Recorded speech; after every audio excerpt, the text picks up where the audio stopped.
పప్పు మీద ఉప్పు మీద జీఎస్టీ ట్యాక్స్ వేసినట్టు బిల్డర్లకు కాంగ్రెస్ వాళ్ళు రాహుల్ గాంధీ ట్యాక్స్ వేస్తురట. అగో అదేందుకు కొత్తగానే అనుకుంటురా? ఏమో మరి. కాంగ్రెస్ అధికారంలో ఉన్న రాష్ట్రాలలో ఈ కొత్త ట్యాక్స్ ఒకటి తయారు చేశారట ఢిల్లీ పెద్దలు. ఇక ఈ ట్యాక్స్కు హోల్ అండ్ సోల్ అంతా రాహుల్ గాంధీ సారేనట. అంటే ఇప్పుడు తెలంగాణలో కాంగ్రెస్ సర్కార్ పవర్లు ఉంది కదా, ఇక్కడ ఏదైనా కంపెనీ పెట్టాలంటే పెట్టుబడి తీసుకురావాలంటే ముందుగాల వాళ్ళంతా పోయి ఢిల్లీలో రాహుల్ గాంధీ సార్ను కలవాలన్నట. ఉత్త చేతులతో కలిస్తే అయిపోదుగా. అందుకే రాహుల్ గాంధీ ట్యాక్స్ పేరుతో ఎంత పర్సెంటేజ్ కమిషన్ కావాలని అడిగితే అంత కట్టేయాలన్నట. బిల్డర్లను బెదిరించి గజానికింత ఫీట్కింత అని ఇజాలను గజాలలో అమ్మేస్తున్నారట. అంత బాగానే ఉంది కానీ ఇంత గరం హీట్ వార్త ఎక్కడికి వెళ్ళి పుట్టుకొచ్చిందని అంటారా? మన సెంట్రల్ మినిస్టరు పూపాటి తెలంగాణ అధ్యక్షుడు కిషన్ రెడ్డి సార్ చెప్పుకొచ్చిండు.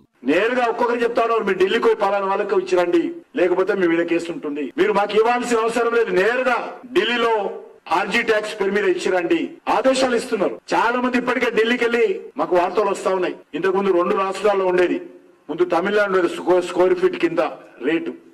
కమిషన్లతో ట్యాక్సులతో మాకంటే కాంగ్రెసే ఎక్కువ కథలు పడుతుందని చెప్పిండు సారు. తమిళనాడు, కర్ణాటక, ఆంధ్రప్రదేశ్, తెలంగాణలో ఇప్పటికే ఆర్జీ ట్యాక్స్ ఆర్భాటంగా నడుస్తుందని చెప్పబట్టే సెంట్రల్ మినిస్టర్ కిషనాథ్ సారు. బాగానే ఉంది కదా ఈ ముచ్చట. దొంగలు కలిసి ఊళ్ళు పంచుకున్నట్టు పెద్ద పెద్ద పార్టీలు ఇట్లా రాష్ట్రాలను వీక్క తింటున్నాను అనుకుంటారు ఈ ముచ్చట తెలిసిన జనాలు. చూడాలి మరి కిషనాథ్ సార్ అన్న దాంట్లో ఎంత నిజముందో ఏం కథను.